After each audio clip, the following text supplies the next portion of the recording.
Já peço desculpa um pouco pelo atraso inicial. E aqui a gente vai estar falando um pouquinho sobre R5 hoje à tarde. Eu vou estar mostrando um estudo de caso que eu preparei para vocês aqui hoje. E a gente vai estar trabalhando com conceitos mais básicos, tá ok? Eu vou começar me apresentando, meu nome é Thiago. Era para ser uma apresentação de slides mais bonitinha que isso, mas não quer funcionar, então vamos no PDF mesmo. Eu sou um nerd, como a maioria de vocês. Eu gerencio o departamento de TI da Terralho Imóveis Planejados no Rio de Janeiro. Eu sou ativista do movimento software livre há alguns anos e uso nos meus servidores Debian, e tanto nessa máquina aqui quanto no meu desktop eu rodo o Triskel. O R-Sync, como deve ser de conhecimento da maioria de vocês, é um sincronizador de arquivos que serve tanto para a gente estar sincronizando arquivos locais e remotos. Existem diversas abordagens para a gente poder utilizar o R-Sync, inclusive muitos programas de sincronização de arquivos usam o R-Sync por base. Uma das coisas mais interessantes dele é quando a gente utiliza a compressão de dados, que embora aumente o consumo da carga na CPU da nossa máquina, a gente usa menos banda. Então, quando a gente está tratando de sincronização de dados remotos, em épocas que a gente está à mercê de provedores de internet limitando nossa banda, né, com quantidades de consumo, isso daí acaba sendo útil. Ele é bem fácil de implementar, seja em redes domésticas ou redes profissionais. Na estrutura de exemplo que a gente vai estar utilizando aqui hoje, a gente vai ter, para sincronização entre diretórios montados localmente, o que eu estou tratando como diretório montado localmente seria tanto diretórios do próprio computador quanto diretórios removíveis que a gente montou no computador. A gente vai estar utilizando o R-Sync com os parâmetros AR, Z, V, PH. Eu vou estar explicando mais detalhadamente sobre eles daqui a pouco. Com origem e destino local. E a diferença para os remotos é que a gente tem um "-e SSH, que é a forma que eu escolhi para a gente estar tratando o envio remoto desses arquivos. No R-Sync, quando a gente utiliza o parâmetro "-a", a gente está pedindo para ele utilizar a função arquivar. Ele vai estar preservando todos os atributos do arquivo dele. Inclusive, ele vai estar utilizando a recursividade, que eu estou forçando com o "-r" aqui embaixo também. Ok? O "-e", ele vai habilitar a função do R-Sync de compressão.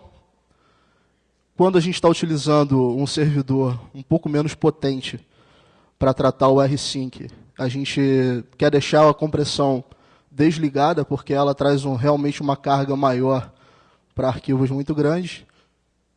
Mas se processamento não é problema para quem está utilizando, deixa o "-e" habilitado, que você vai consumir menos banda no tráfego desses dados.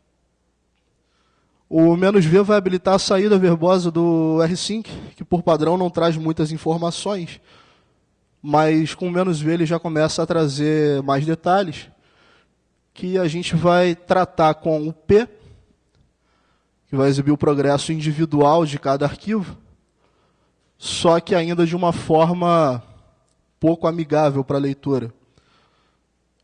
O "-h, por outro lado, ele vai deixar o arquivo mais fácil para a leitura, para a gente poder analisar a saída desses dados. O delete, como o nome sugere, ele vai sincronizar os arquivos que a gente apagar na origem antes de enviar para o destino. Então, se a gente está utilizando o R-Sync como um espelhamento do nosso diretório de trabalho, o delete ele vai fazer a função de não deixar nada para trás no destino quando a gente estiver trabalhando. E o "-e", que vai especificar, no nosso caso, o protocolo externo que a gente está utilizando para transitar esses arquivos.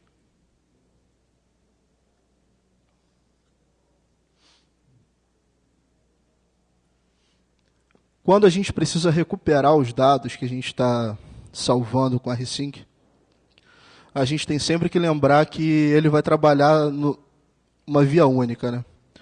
Se a gente está fazendo backup em cima, a gente quer salvar o conteúdo do diretório 1 no diretório 2, o diretório 1 vem primeiro, o diretório 2 vem depois. A gente quer recuperar esses arquivos, diretório 2, depois diretório 1.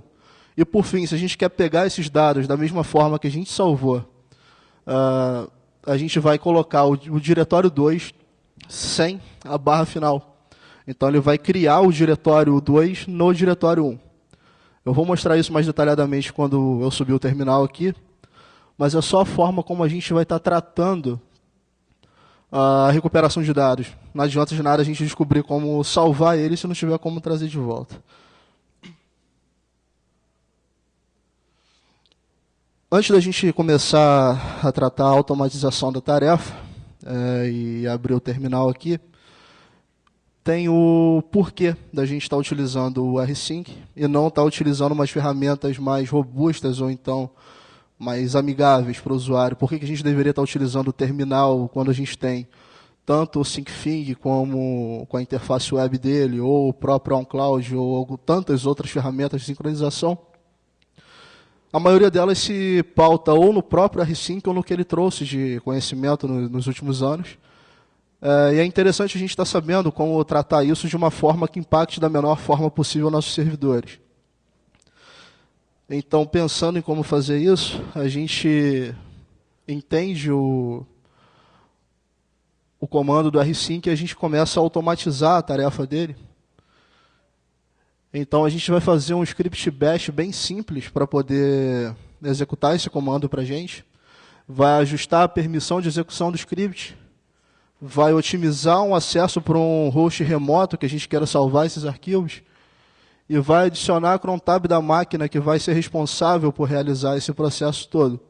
No nosso exemplo, o script vai rodar todo dia às 17 horas. Então, se você está trabalhando você está querendo salvar os dados seus de trabalho numa empresa de pequeno porte, 17 horas é normalmente o fim do expediente, então todo dia às 17 horas o trabalho do dia vai ser salvo via rsync para um local remoto. Esse exemplo que eu vou estar mostrando para vocês, ele não lida com snapshot. Então, ele é simplesmente um espelhamento. Só que, como eu falei, existem várias abordagens e a gente pode tratar delas depois. O script, como eu falei, não tem nada de especial. Ele vai criar um arquivo para receber o log e depois ele vai modificar só um pouco o comando de exemplo que eu dei. Assumindo que a gente está mandando para um servidor remoto, ele vai estar utilizando o arquivo de log criado em cima com o log file e ele vai estar mandando diretamente para o diretório remoto que a gente definir.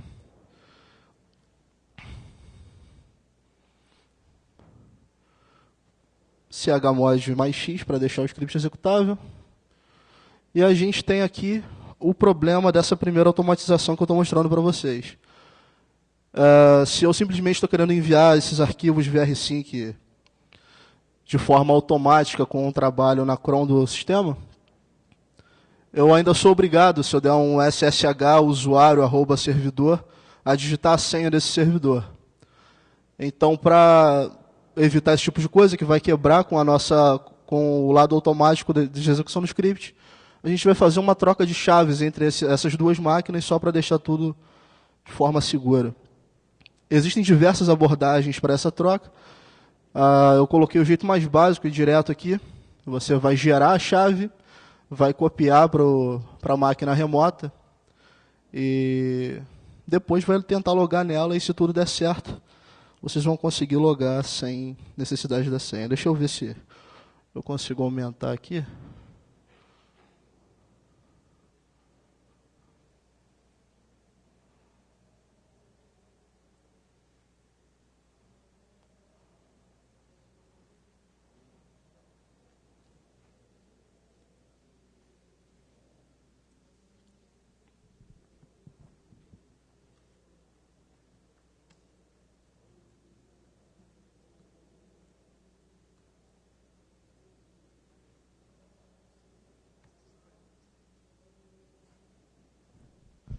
Essa minha máquina ela já está com as chaves trocadas com o meu servidor externo.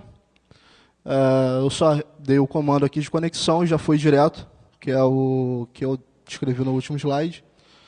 Não tem nenhuma novidade aqui também, mas é como a gente vai estar trabalhando a execução dele. Quando a gente for adicionar esse trabalho para a nossa cron, a gente vai, com o usuário responsável que vai estar transitando esses arquivos, ele tem que ter a permissão de ler e escrever nessa pasta que a gente está trabalhando. A gente vai dar um cron tab "-e", vai adicionar, vai escolher o editor de texto da preferência de vocês e vai adicionar a lista, a linha de escrita ali. Ela está até errada, diga-se de passagem, está faltando 2 zeros aqui no fim.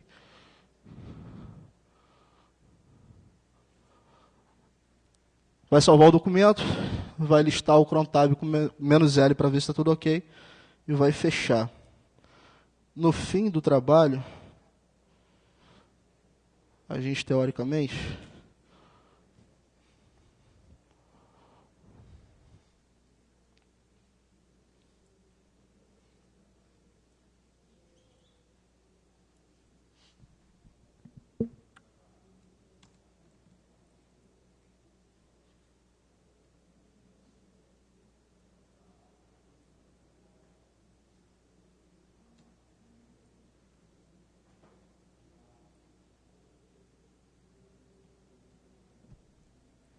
vai ter um arquivo para enviar esses dados, vai ter uma origem e um destino. Eu vou estar executando aqui um por um, do jeito que eu falei nos slides, e a gente vai ver o resultado, como que ele vai estar saindo.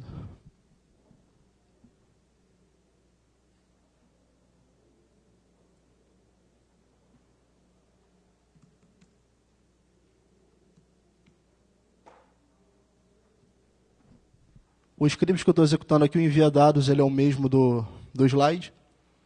Não tem diferença nenhuma dele aqui. E na execução dele para o meu servidor,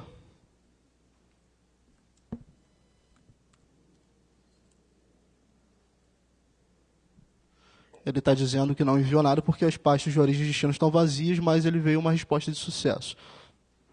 Eu vou gerar uns arquivos aqui para a gente estar enviando.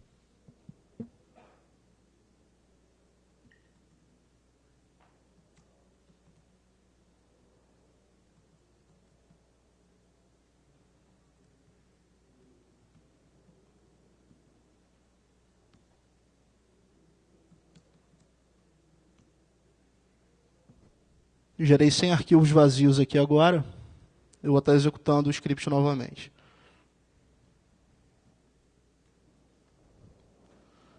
Como esses arquivos são vazios e não tem muito o que fazer, todos já foram para lá. E no nosso log,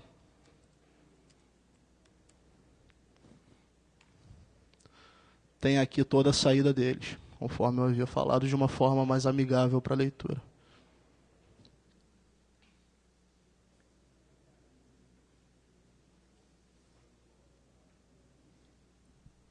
Caso eu apague algum arquivo de dentro dessa pasta, eu vou apagar toda a linha com do 90 para baixo.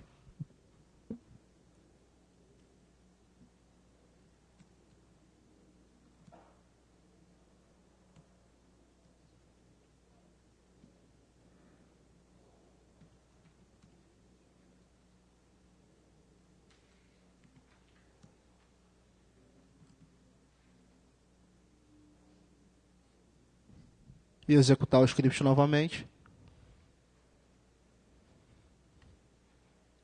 Ele já vai apagar os arquivos direto no meu servidor. Para a gente ter certeza que os arquivos chegaram lá, eu vou acessar novamente ele.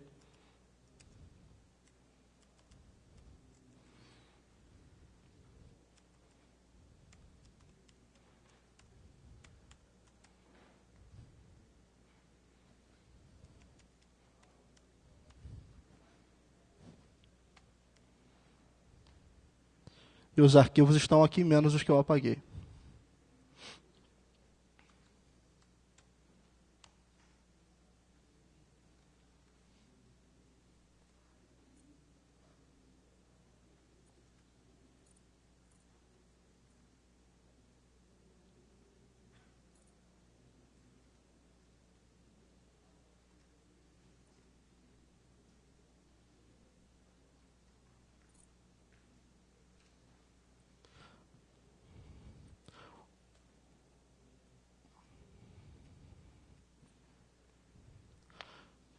Como eu falei, existem diversas formas de a gente estar tratando o rsync.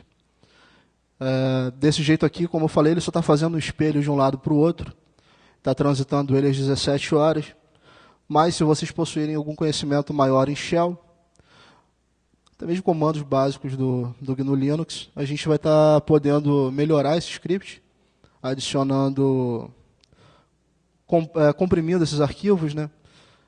E o R5 ele funciona de uma forma muito bacana. Quando você cria, por exemplo, um tar.gz ou um zip mesmo, envia o primeiro, ele vai mandar toda a lista dos arquivos, e o segundo que você mandar, ele só vai mandar os arquivos modificados. Ele consegue ler através do arquivo comprimido e só enviar as modificações. Então você vai ter um controle melhor do que simplesmente clonar de um lado para o outro. Se vocês estiverem tratando de arquivos de trabalho mesmo e querendo utilizar de uma forma mais profissional, não deixem também só por uma hora específica do dia, como eu coloquei.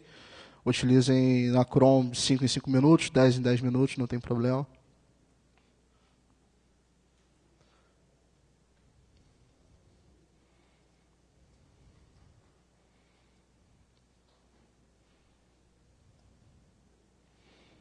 E a troca das chaves, como eu falei, ela foi feita de um jeito bem direto aqui, mas eu estou levando em consideração que a máquina de origem e a máquina de destino são de vocês.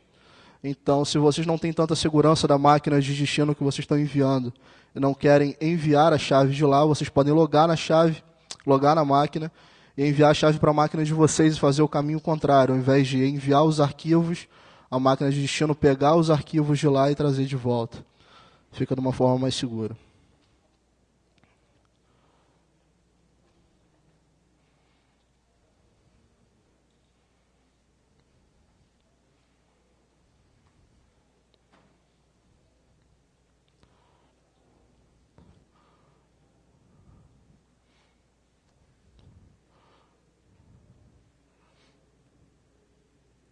Bom, essa daqui foi uma introdução básica. Eu tinha preparado essa palestra para dar no palco de comunidades. Ela seria um pouco menor, realmente, ela teria os 20 minutos dela. Então, está aberto para perguntas, se alguém quiser fazer alguma pergunta para mim. Não sei se no aplicativo tem alguma. Então, por favor.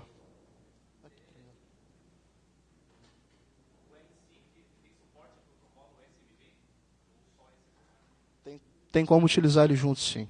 Tem como utilizar junto.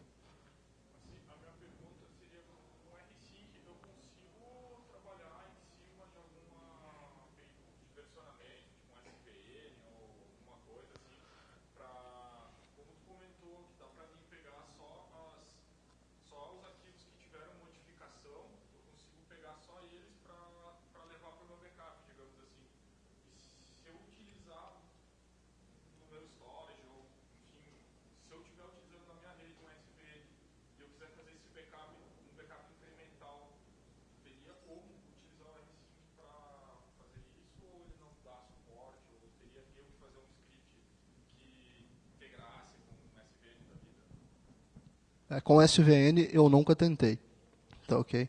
Mas eu sei que tem um projeto que é o Git Annex, que ele utiliza tanto o Git quanto o R5 para fazer justamente esse tipo de coisa. Mais alguém? Mais alguém?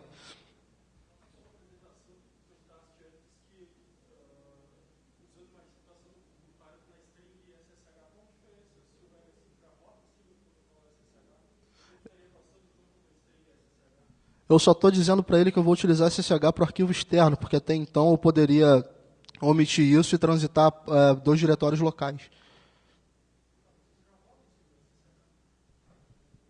Então, omite ele, ué.